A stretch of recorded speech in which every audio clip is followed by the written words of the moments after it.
Hello, this is part 2 of Chemistry 2's Thermochemistry unit. The second quiz that you will do will be based on everything from here until the end of this unit. Okay, so delta H, I showed you some mathematical ways. So now what we're going to do is we're going to show you two more ways to calculate delta H, or change in enthalpy. There are two ways.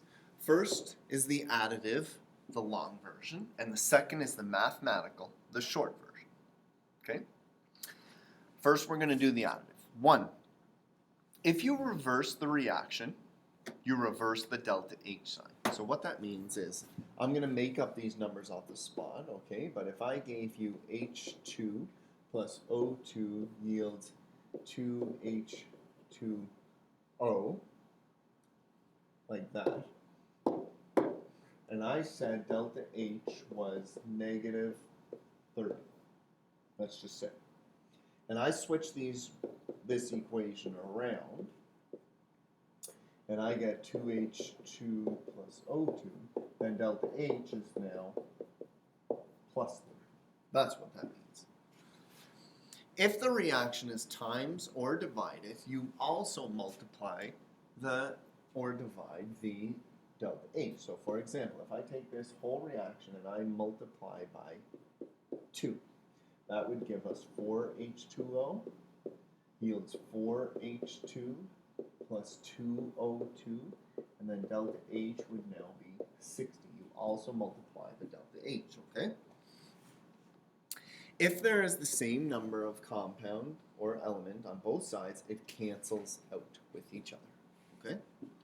All right. So in this first reaction, it says the standard enthalpy changes for the formation of aluminum oxide and iron 3 are these. So these are the formations. And we want to form this at the very end of this. Okay, that is our end product. That is what we are trying to form here. Okay, so if I look at this right here, the only mistake that is made is this 824.4 should be negative, okay? When I typed it out, I didn't include the negative, all right? Okay, so in this example, right away I look at this, and I want Fe2O3 as a reactant. Here, it's a product, so it's not right. So what I'm going to do is I'm going to take this whole equation and multiply by a negative 1. The negative indicates it flips. And the 1, I don't need to put a coefficient in front because it's 1 there, it's 1 there. So all I have to do is switch it. Okay? If I look at the top, Al2O3 is a product and 1 in front. Al2O3 is a product and a 1 in front down below. So right away I know that that's going to work out. So let's check it. 2Al plus 3 over 2O2 yields Al2O3, and delta H equals minus 1675.5 kilojoules. I did not change that at all. The second one I multiply by negative 1. So I would get Fe2O3. It's going to yield 2Fe plus 3 over 2O2. And my delta H now is going to be 824.4 kilojoules, okay? Because I multiplied this by negative 1 and switched the direction. So let's see. If this is correct, I should get this exact equation. Well, let's see. This should be Al2O3. Okay, so if I look at this, what I want is I want no oxygen left. Well, I have 3 over 2 O2 on the left, 3 over O2 on the right, so they are going to cancel out. And I will get Fe2O3, this, plus 2Al, this, yields 2Fe plus Al2O3 And then my delta H's are these two combined. And if I combine those, I get negative 851.6 kilojoules.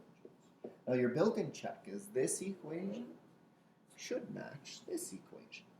And it does. Check, check, check, and check.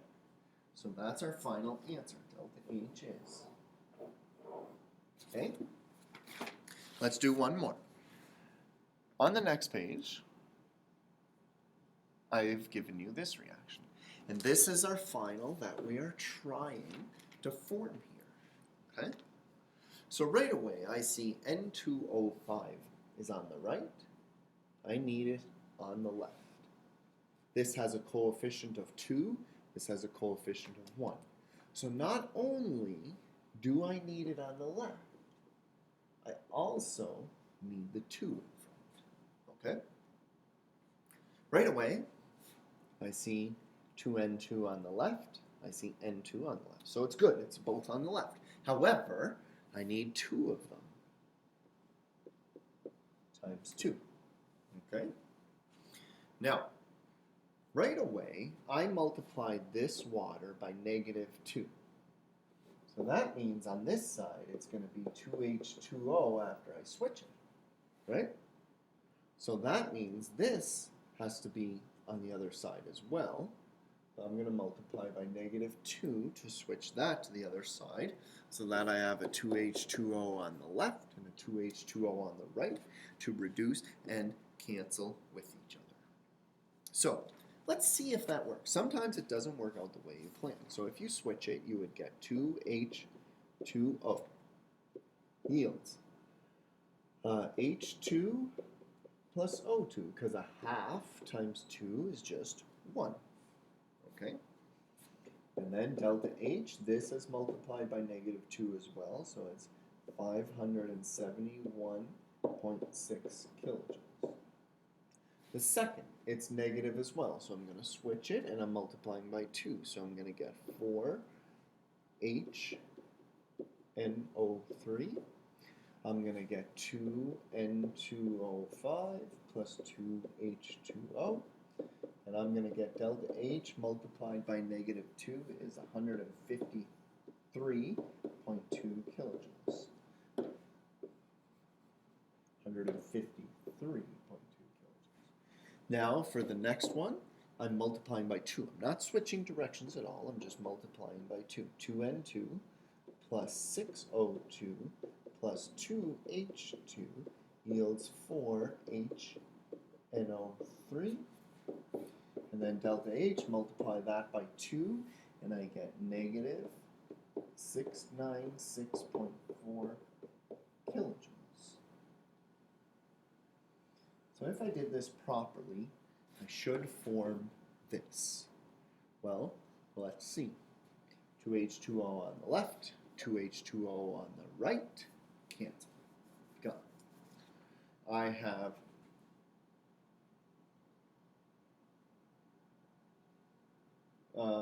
I'm just looking here, guys. What else is going to, 4HNO3 is going to cancel. I have 2, this should be a 2 as well, because I multiplied by the 2. Okay, so that should be a 2.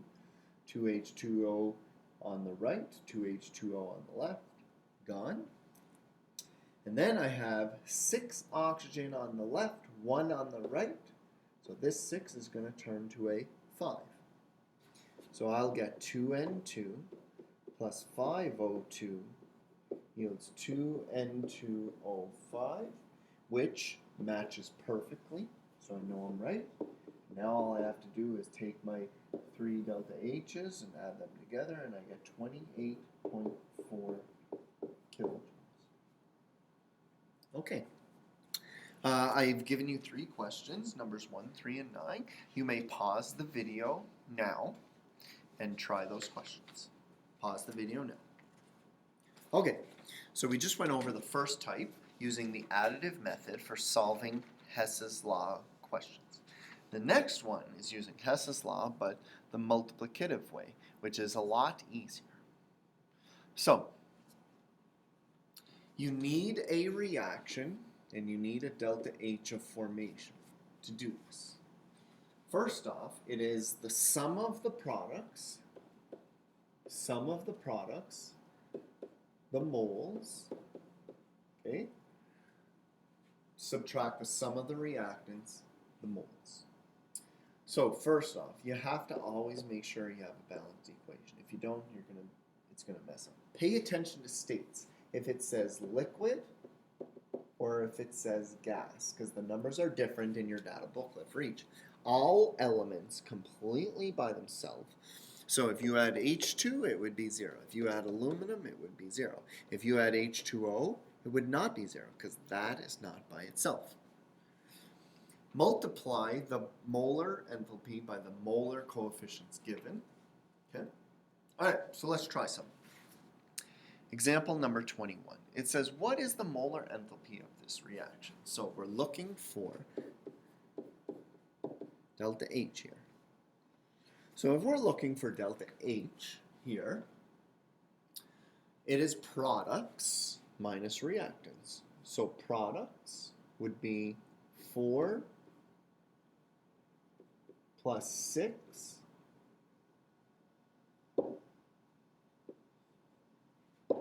sorry guys, I don't know why that's popping up there, but products minus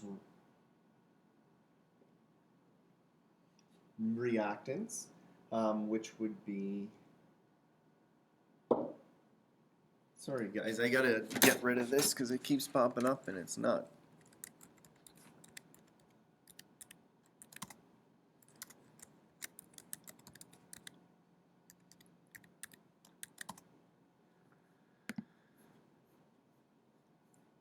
Hopefully it stays away now. Okay, so it's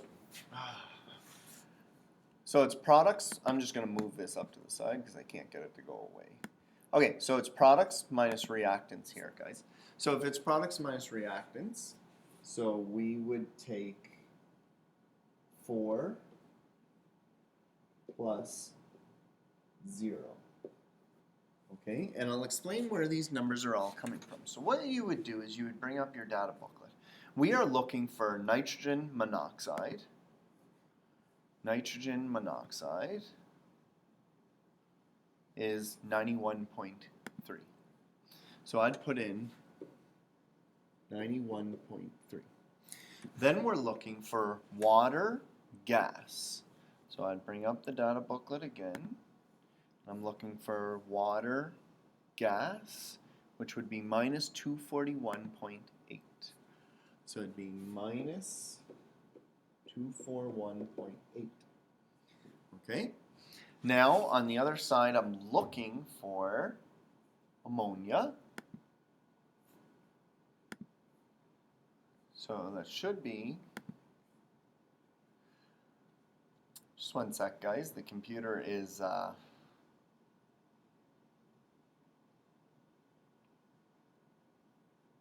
freezing up on me here.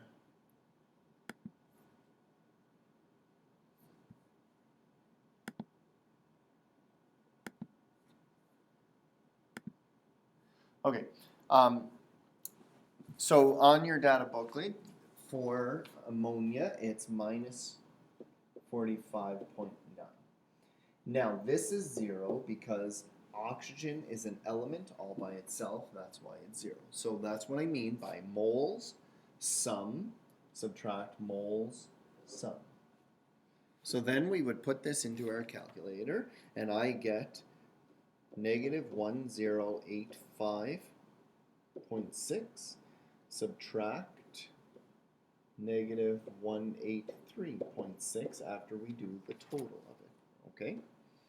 And then I get negative 902 kilojoules, okay? Okay, example number 22.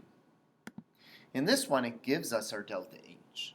So this one is minus 305 equals. We're looking for bromo form, okay? And bromo form is this right here. We're looking for that. So remember, it is products minus reactants. So you would go to your data booklet and it would be 3 times that minus 36.3 plus 1x, because that's what we're looking for. Subtract the reactants, which would be 1 by negative 74.6, okay, 1 for the methane, plus 3 times 0, because this is an element by itself, so it's 0. So then I would simplify this, and I'd get negative 305 equals negative 108.9 plus x plus 74.6 after I simplify. And I would get x is equal to negative 305. I would bring this over. So I'd add 108.9. Then I'd subtract 74.6. And I'd get negative 270.7 kilojoules per mole for bromoform. Okay? Let's try one more, and this one's significantly more complicated. In this question, it says we're taking ethine and mixing it with water.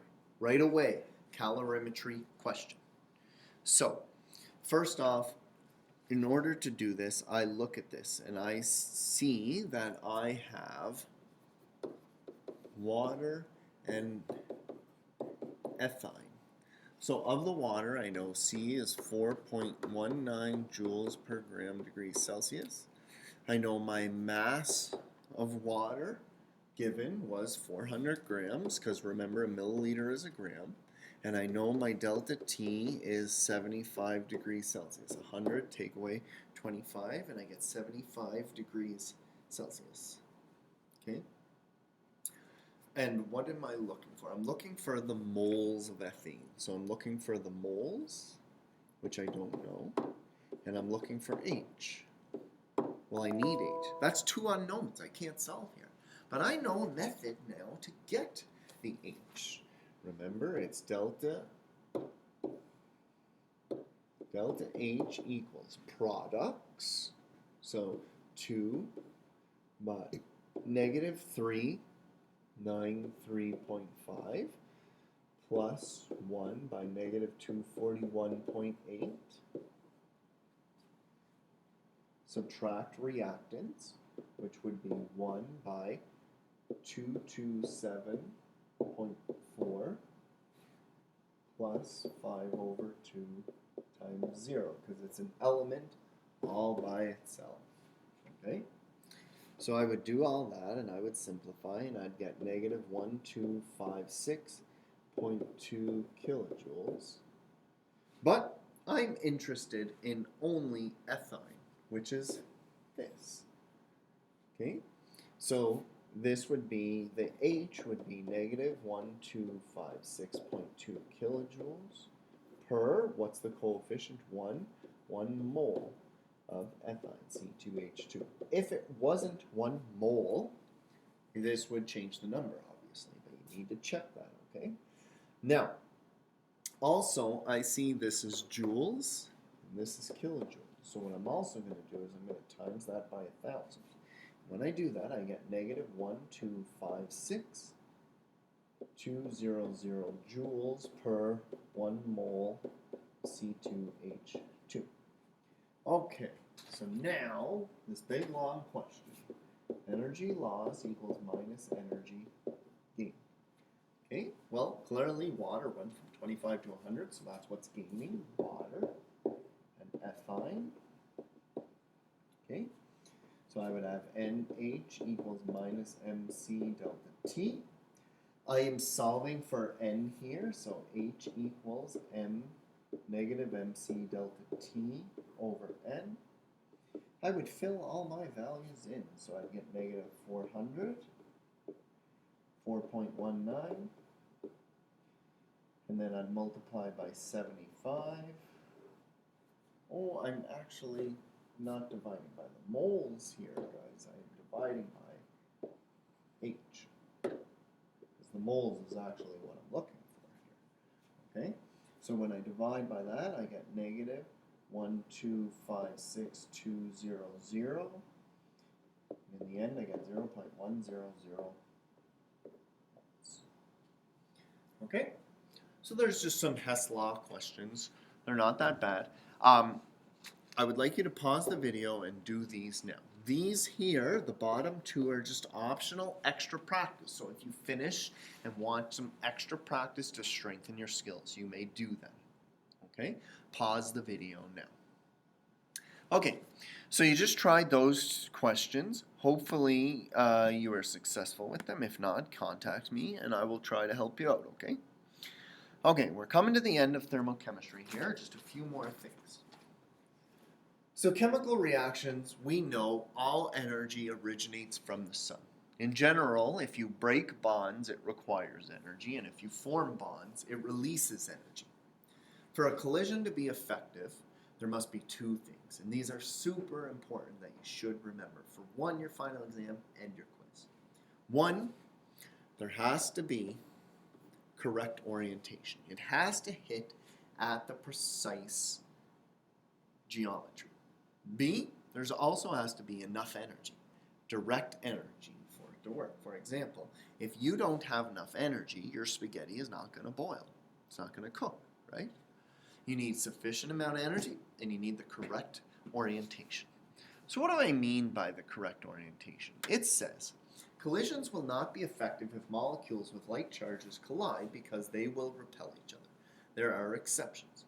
So if you look at this right here, oxygen, you know, is 2 negative, right? So if I combine the negative end of this oxygen with the negative end of that oxygen, even if there is enough energy, will that be a successful collision? No, it won't, because negative and negative will repel each other. But if I flip this water around, and I know hydrogen is positive and oxygen is negative, they will be attracted to each other, and they may react. So it's much more likely if like charges collide with each other, they will react. Okay? All right. So let's go to the next page. So activation energy is the energy required to get to the top of the mountain or the transition state. Okay? So at this location right here, once I provide enough energy to hit that, it's just like a roller coaster. No energy is required. It just happens because it's all downhill from there. Okay? So the activation energy is the energy required to get from the reactants to the transition state, or the very highest point. Okay? Remember, delta H is the products minus reactants. So this finishes lower, so it's exothermic. This finishes higher, so it's endothermic. Okay? So, in general, reactions with low activation energy tend to proceed quickly than reactions with high activation energy. Okay? Why? Because obviously it's going to take quicker, faster to get here than it is to get here, right? Activated complex is a chemical species temporarily formed by the reactant molecules as a result of a collision. So the activated complex, basically what here is the collisions happen, the activation energy happens, we have successful, and this is the transition state where the complex has been activated and it is now slowly transitioning to products. Okay? Catalysts, okay, react. So what happens is the catalysts will react. So let's say we have A. Catalyst will react. It'll give you B plus C. And then it'll react again and it'll give you A in the end. So in terms of beginning and the end, the catalyst does not change. It changes in the middle, but it does not change in the end. So what does the catalyst do? A catalyst, a fancy word for catalyst, is an enzyme. And a catalyst just lowers the activation energy. So originally, the activation energy was up to here. We add a catalyst, and it lowers it down here. So in general, the one with the catalyst will go faster because we lowered the activation energy.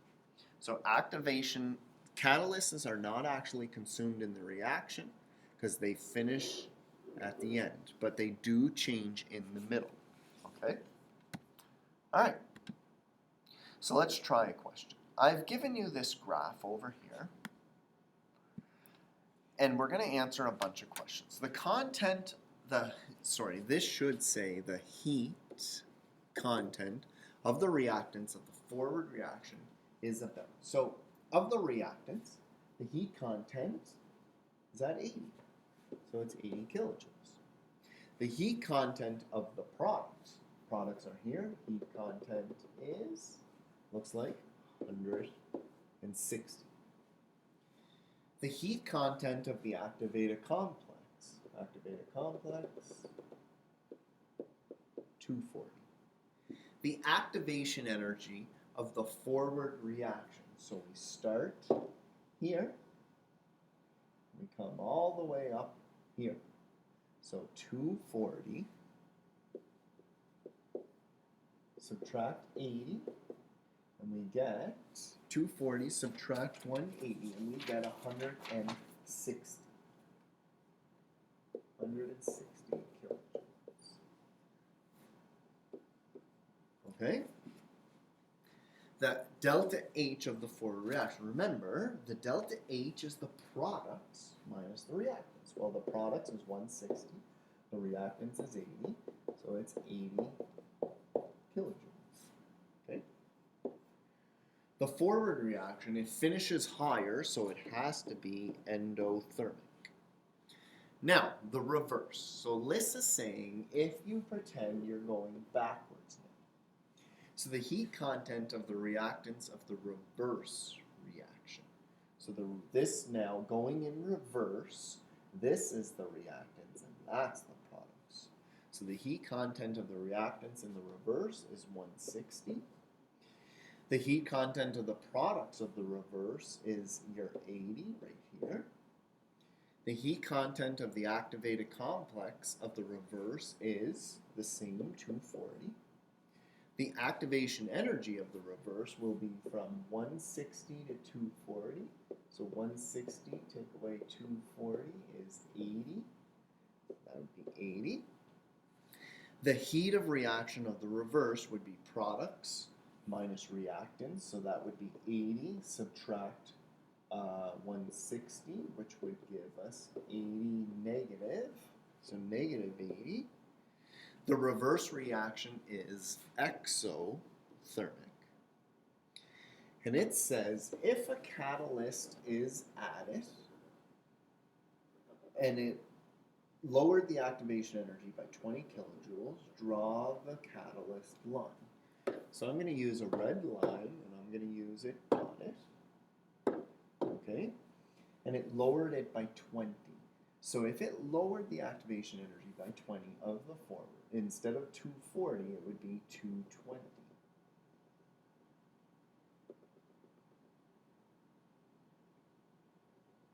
Okay, so if you did that right there, you can see that all it did is lowered the activation energy. Okay, it lowers the activation energy. The start and finish is still the exact same. It just lowers the activation energy. Okay, that is part 2 of thermochemistry. This is what your quiz is based on. You should pause the video now and do your activation energy and catalyst questions. They are all multiple choice. Then when you are finished these, posted online is the quiz 2 review and the quiz 2 review answer key and the video with me going over the solutions to them. Make sure you study those for your quiz.